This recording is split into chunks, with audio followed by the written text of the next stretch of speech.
જ્ઞાનાન જીવ સંસ્કૃતિ અધુનામ શોધમિચ્છામિ મોક્ષોપાયમ સનાતનમ. ગુરુજી પૂછવા લાગ્યા કે હે પ્રભુ, હવે હું સનાતન મોક્ષનો ઉપાય જાણવા માંગુ. આ સંસારની અંદર શરીરમાં વિદ્યમાન અનંત જીવોનો સમૂહ ઉત્પન્ન થાય છે અને મરણ પામે છે.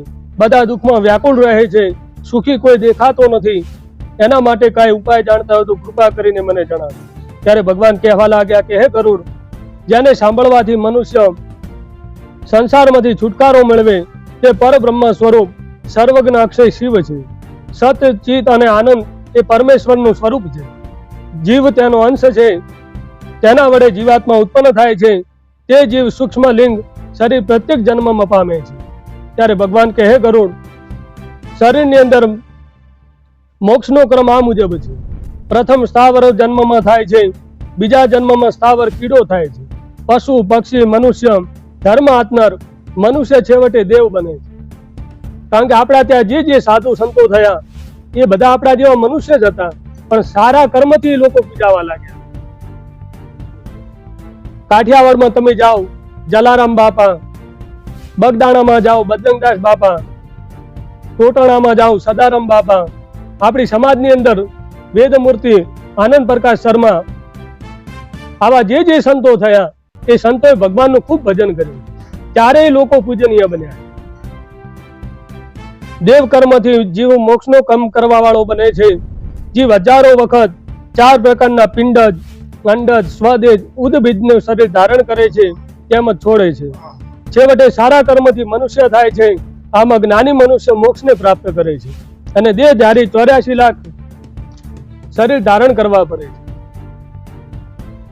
મનુષ્ય શરીર વગર બીજા અન્ય શરીરમાં તત્વજ્ઞાન પ્રાપ્ત થતું નથી. અહીં હજારો જન્મમાં, હજારો કરોડો જીવોમાં પુણ્ય કર્મના સંચયથી મનુષ્ય શરીર મળે છે.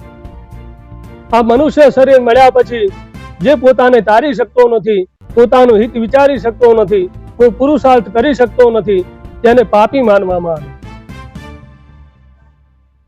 સકળ ઇન્દ્રિયોને વશ થઈ તત્વનો અભ્યાસ કરી સંપત્તિ સ્વપ્ન સમાન છે, તારુણ્ય પુષ્પની પેઠે સુકુમાર લાગે છે, આયુષ્ય વીજળીને પેઠે અતિ ચંચળ છે, વળી અડધું આયુષ્ય નિંદાની અંદર અને આળસમાં નાશ પામે છે.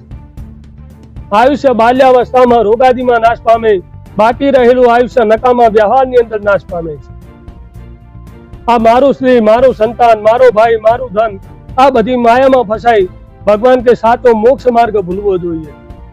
એટલા માટે આપણે ધૂનમાં પણ બોલાવીએ, છોડાવો જગ જંજાળા રે કનૈયા મુરલી વાળા. કારણ કે આ જગતની માયા છે. ત્યારે ભગવાન કહેવા લાગ્યા કે હે જીવ, આ જરા રૂપી આયુષ્ય માર્ગ વિશે તું વ્યાધિ સૈન્ય વાળા મૃત્યુરૂપ શત્રુથી તું ઘેરાવાનો છે. આવું જાણવા છતાં પરમાત્માને દેખી શકતો નથી. તૃષ્ણારૂપી સોયામાં પરોવાઈ, વિષયરૂપી ઘીથી તળાઈ, રાગ દ્વેષ રૂપી અગ્નિથી પકવ થનાર માનવીને મૃત્યુ ભક્ષણ કરે છે. જે જન્મે છે તે ભગવાન કે મરવાનો છે. બાળક હોય, તરુણ હોય, વૃદ્ધ હોય, ગર્ભમાં સ્થિત રહેવા વાળો હોય, મૃત્યુ દરેકને આવે છે. આ જગતનું વિધાન છે. જે જીવ પોતાનો દેહ છોડી એમના ઘેર જાય છે, જે સંસારી છે તે દુઃખી છે, જેને સંસારનો ત્યાગ કર્યો તે સુખી છે. આમ દેહાદિક મમતાનો ત્યાગ કરી સંત સમાગમ કરવું જરૂરી છે. ત્યારે ભગવાન કહેવા લાગ્યા, ઘણા મૂર્ખાઓ મૃગ ચર્મ ધારણ કરે, જટાઓ વધારે, આમ આવો વેશ કરી ધારણ કરી બીજાને ફસાવી સંસારની અંદર નાખે. આ સંસારની અંદર આસક્ત છતાં બીજાના ગેરમાર્ગે દોરે છે. મિથ્યાભિમાની મોક્ષનું સાધન માત્ર તત્વજ્ઞાન છે. તત્વજ્ઞાન રૂપી અમૃતનું પાન જેને લાદ્યું છે તેના માટે અન્ય બધા ઉપાયો નકામા છે. ત્યારે ભગવાન કહેવા લાગ્યા કે હે ગરુડ, વેદાધ્યનથી પણ મુક્તિ નથી, કેવળ શાસ્ત્ર પઠનથી પણ મુક્તિ મળતી નથી. માત્ર જ્ઞાન થકી જ મુક્તિ અને મોક્ષ મળે છે. આ જ્ઞાન કોના થકી મળે? તો ગુરુ વડે જે જ્ઞાન મળે એ અંતે આપણને મોક્ષ કરાવે. પરોક્ષ જ્ઞાન અધ્યયન દ્વારા પ્રાપ્ત થાય છે અને જ્યારે અપરોક્ષ જ્ઞાન માત્ર વિચારવાથી પ્રાપ્ત થાય છે. જ્યાં સુધી ગુરુ કૃપા ના થાય ત્યાં સુધી તત્વજ્ઞાન થતું નથી. આધ્યાત્મની અંદર વિવિધ તપથી સંતુષ્ટ થયેલ માનવી હોય.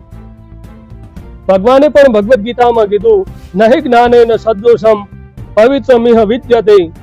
આ સંસારની અંદર જ્ઞાન જેવું કોઈ પવિત્ર છે જ નહીં. ગુરુમુખીથી મળેલું જ્ઞાન અંતે આપણો મોક્ષ કરાવે છે. ઉપાસના રૂપ ધર્મ અને જ્ઞાન પુષ્પો સમાન સુખદ લાગે છે, જેના સ્પર્શથી મોક્ષરૂપી વૃક્ષનો આશ્રય કરવો જોઈએ. ત્યારે ભગવાન કહેવા લાગ્યા કે હે ગરુડ, હવે હું તત્વ પુરુષનું છેવટનું જ્ઞાન તમને કહું. જીવોનો મોક્ષ પ્રાપ્ત થતા પ્રત્યેક જન્મની અંદર પ્રદાન પ્રાપ્ત થાય છે. ધૈર્યવાન મનુષ્ય ઘરનો ત્યાગ કરી બહાર નીકળવું જોઈએ. ત્યાર પછી પુણ્યશાળી તીર્થોમાં રહેવું જોઈએ. આપણા ત્યાં 7 મોક્ષની નગરીઓ બતાવી છે, જ્યાં જવાથી જો આપણું શરીર પડી જાય તો પણ અંતે આપણને મોક્ષ મળે છે. 7 મોક્ષની નગરીઓ છે: અયોધ્યા, મથુરા, માયા, કાશી, કાંચી, અવંતિકા, પુરી, દ્વારાવતી ચૈવ સપ્તેતા મોક્ષદાયિકા.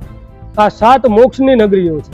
અયોધ્યા નગરી, મથુરા નગરી, કાશી નગરી, કાંચીપુરમ દક્ષિણ ભારતમાં, માયા નગરી એટલે હરિદ્વારપુરી, અવંતિકા એટલે ઉજ્જૈન નગરી, દ્વારકાપુરી અને જગન્નાથપુરી. આ 7 મોક્ષની નગરીઓ છે. અહીં ભગવાનનો જપ કરવાથી, દેહ પડવાથી પણ અંતે આપણને મોક્ષ મળે છે. સકળ શાસ્ત્રના સારરૂપ મેં તમને આ કથા કહી સંભળાવી ત્યારે સુત પુરાણી 88,000 ઋષિમુનિઓને કહેવા લાગ્યા. ભગવાનની આ વાણી સાંભળી ગરુડજી ભગવાનને નમસ્કાર કરવા લાગ્યા. ત્યારે ભગવાનને કહેવા લાગ્યા કે આપે અમને અમૃતરૂપી કથા મને કહી સંભળાવી, મારા સંશયોનો નાશ થયો છે. આમ કહી ગરુડજી ભગવાનનું ધ્યાન ધરવા લાગ્યા છે. ઇતિ ગરુડ પુરાણે સારુદ્ધારે ભગવત ગરુડ સંવાદે કર્મ નિરૂપણો નામ 16 અધ્યાય. શ્રી કૃષ્ણાર્પણમસ્તુ.